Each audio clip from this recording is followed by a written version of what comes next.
ഈശ്വര,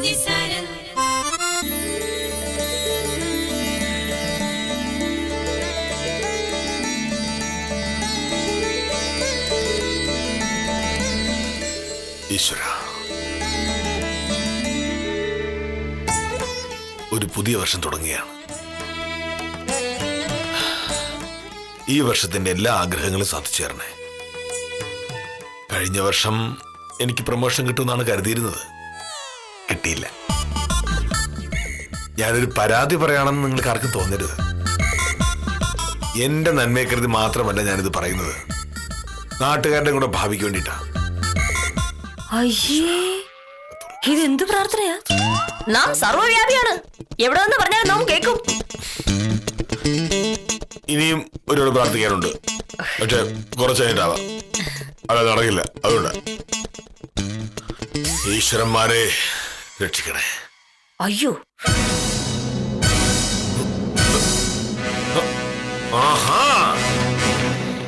അപ്പൊ മോഹനടൻ എന്ത് ചെയ്യും?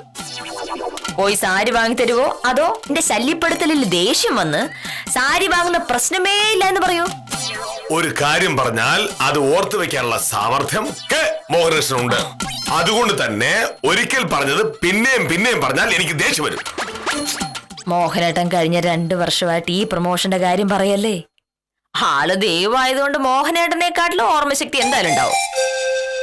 അപ്പൊ പിന്നെ എന്നും മോഹനേട്ടൻ ഇങ്ങനെ പറയുമ്പോ ദൈവത്തിന്റെ ദേഷ്യം വരില്ലേ? സദാനന്ദനാണ്. പ്രകാശം വധക്കേസിലെ വക്കാലത്ത് നമുക്കാണ്. സത്യഭാമ ആ കേസൊന്ന് പഠിക്കണം.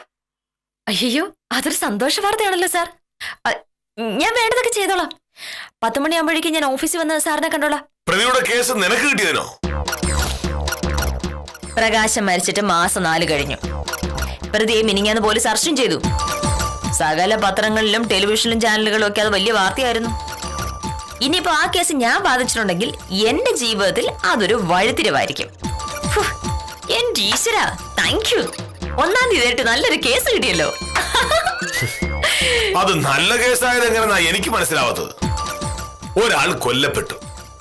ആ കേസിലെ പ്രതിയെ രക്ഷിക്കാൻ നീ ഇറങ്ങുന്നു. സാമാന്യ ബുദ്ധിയുള്ളവർക്ക് ഇത് വളരെ മോശപ്പെട്ടൊരു കേസാണ്. ഈ കാന്തല്ലൂർ എന്ന് പറയുന്ന സ്ഥലം എവിടെയാണ്? ഇവിടെ. അതല്ല, ഈ കാന്തല്ലൂർ എന്ന് പറയുന്ന സ്ഥലം ഏത് സംസ്ഥാനത്താണ് സ്ഥിതി ചെയ്യുന്നത്? കേരളത്തിൽ. കേരളത്തിലെ മാതൃഭാഷ ഏതാണ്? മലയാളം. അപ്പോ ഉത്തമൻ എന്നെ കാണുമ്പോ പറയേണ്ടത് എന്താണ്? നമസ്കാരം സാർ, പുതുവത്സര ആശംസകൾ എന്ന്. അങ്ങനെയല്ലേ? എന്റെ പൊന്നെ, അതായിരുന്ന പ്രശ്നം. സാറ് വട്ടം ചുറ്റി വന്നപ്പോ ഞാൻ അങ്ങ് പേടിച്ചു. എന്റെ പ്രഭേ, രാവിലെ ഐശ്വര്യായിട്ട് വീട്ടിൽ നിന്ന് റോഡിലോട്ട് ഇറങ്ങിയത് ദാ നേരെ മുന്നിൽ മീൻകാരൻ നാസിർ. അവനെ കണ്ട ആ വർഷം പോക്കാണെന്ന് എല്ലാരും പറയുന്നേ. എന്റെ പൊന്ന് കാഞ്ചന സാറേ, അതൊക്കെ വെറും അന്ധവിശ്വാസമല്ലേ. ഇന്നത്തെ കാലത്ത് ആരെങ്കിലും അത് വിശ്വസിക്കുമോ? അങ്ങനെ പറയണ്ടേ ശിശുപാലൻ ചേട്ടാ, ഇതിനൊക്കെ ചില കാര്യങ്ങളുണ്ട്. ഈ ശകുനത്തിൽ ഒരു കാര്യമില്ലാന്ന് ഞാൻ പറഞ്ഞപ്പോ ഈ കാഞ്ചന സാർ അതങ്ങോട്ട് സമ്മതിക്കുന്നില്ല. സാറിന് ഈ ശകുനത്തിലേക്ക് വിശ്വാസമുണ്ടോ?